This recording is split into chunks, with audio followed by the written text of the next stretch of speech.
makes an Adventure Time episode an Adventure Time episode? Obviously, assuming you're a Warner Brothers loyalist like myself, your answer should be whatever is currently under the Adventure Time umbrella on HBO Max, formerly known as Max, formerly known as HBO Max, but just for a painful moment, imagine a hell in which you live in a world without infamously consistent streaming services. If I were to hand you a flash drive with 4 MP4s on it, one of which containing a mysterious 284th episode of the show, how would you tell which one it was?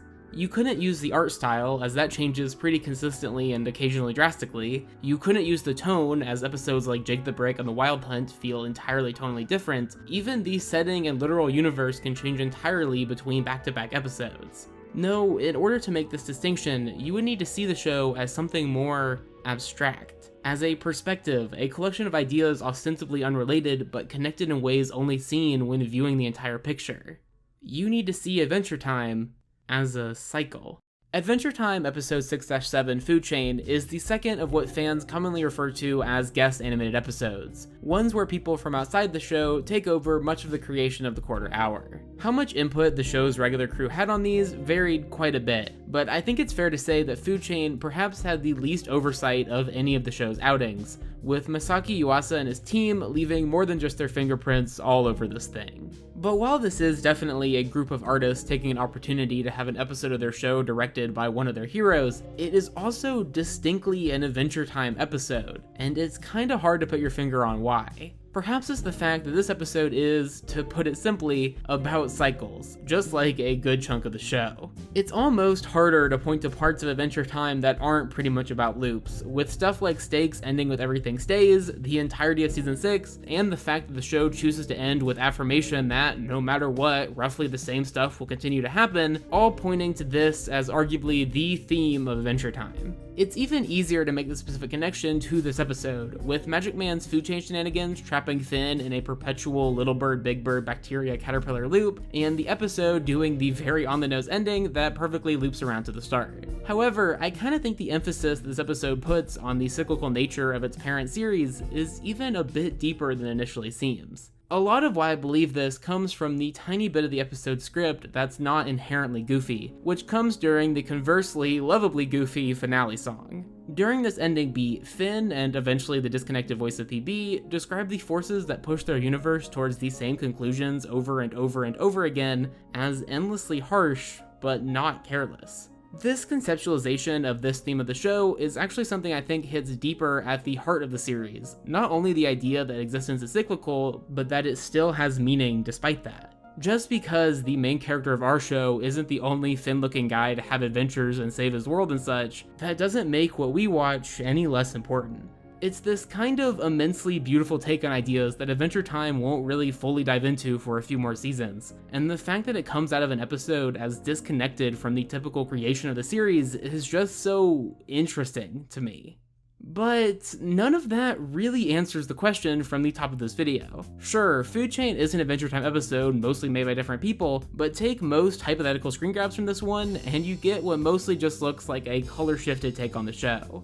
No, in order to figure out what makes an episode of AT an Adventure Time episode, you need to see the show as something other than just cyclical. You need to see it for what it also isn't: the lack of structure, the failings of rule in a land of chaos.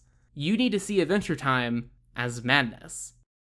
If Food Chain is the guest animated episode that feels least connected to the core team behind the show, then episode 8-3, Beyond the Grotto, is almost certainly the opposite. Written by several core members of the staff, this quarter hour feels intimately aware of what the series is and how it works, which makes it all the more fascinating the direction it ultimately goes in. After a plenty goofy setup that essentially serves as reason Finn and Jake are in a weird place now, we end up getting suddenly inundated with the visual style this one's going to go for, and man, is it just so ridiculously sick. Small Boo is probably my personal pick for which team consistently creates the best looking frames of the show, and the rapidly shifting animation in this one just works so well with the element of AT that this one ends up lasering in on, which is, of course, madness. Everywhere you look in this show, from the effects of the crown to the effects of being near ones who are dealing with the effects of the crown, the series frequently tackles just how devastating this experience can be for everybody involved. Beyond the Grotto, however, starts off in a completely different tonal place, allowing our characters to revel in the goofiness of this twisted version of Ooh.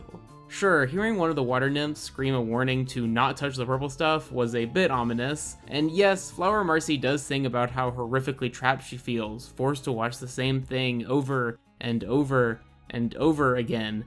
But hey, everything's wonky and weird, and they're still on a quest to save a sea lard, so it's all pretty low-key. Then, however, as the color begins to fade from our characters and the music is replaced with this quiet yet ever-present buzzing, things begin to shift, with the reveal of what's behind all of this making what the purple stuff represents feel more than clear. The fact that this abstracted out version of Ice King's madness has turned the character into a princess feels pretty purposeful too, the manic obsession that has ruled his life having fully transformed him. This disease, for lack of a better term, immediately spreads to Finn and Jake, something the source seems acutely aware of, yet hopeless to stop. The parallels are easy to spot.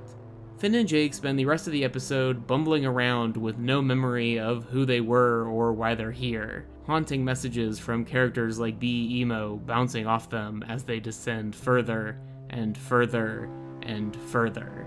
The episode lets the characters get to the point of declaring they no longer wish to return to how they used to be right before graciously freeing them from this prison. A prison that's likely more than familiar to the character who caps off this episode. But none of that really answers the question from the top of this video either. Sure, a lot of Adventure Time is about madness, but not all of it. Either way, whatever makes an Adventure Time episode an Adventure Time episode inherently has to be something that was in both Food Chain and Beyond the Grotto.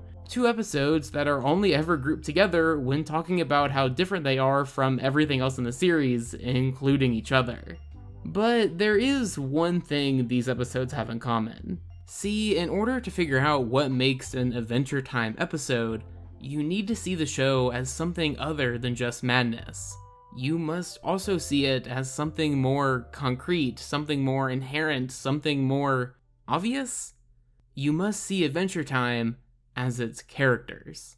Now, while these two episodes I've talked about today can be unified by their protagonist, that's not something that's true for the rest of the show, as there are several episodes without Finn and even more without Jake. Also, obviously the statement that Adventure Time episodes can be defined by the presence of Adventure Time characters isn't exactly groundbreaking. However, I think the point I'm trying to make will become a bit clearer when I talk about the shared aspect of these two episodes I haven't yet discussed, the abstraction of Finn and Jake.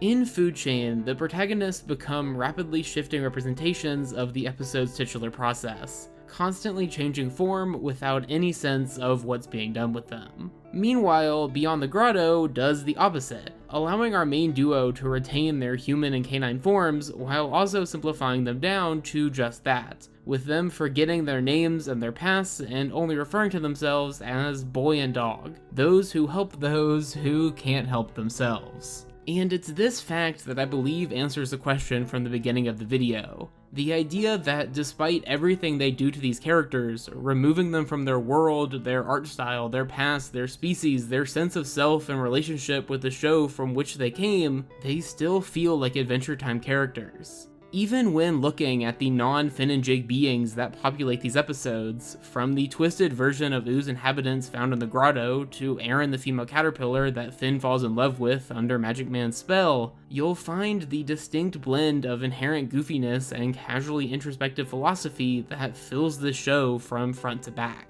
And I've always found it to be this type of characterization, not the lore or world building or sense of scale, that allows for a show that occasionally looks like this to be the focus of so many pretentiously titled videos like the one you're currently watching.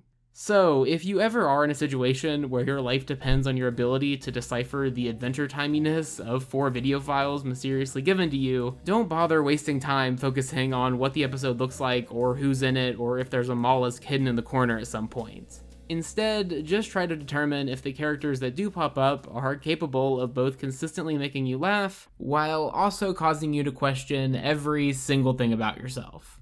Anyway, that's about it for me. Thanks again for checking back in on my occasional psychosis about this show, it really does mean quite a bit to me.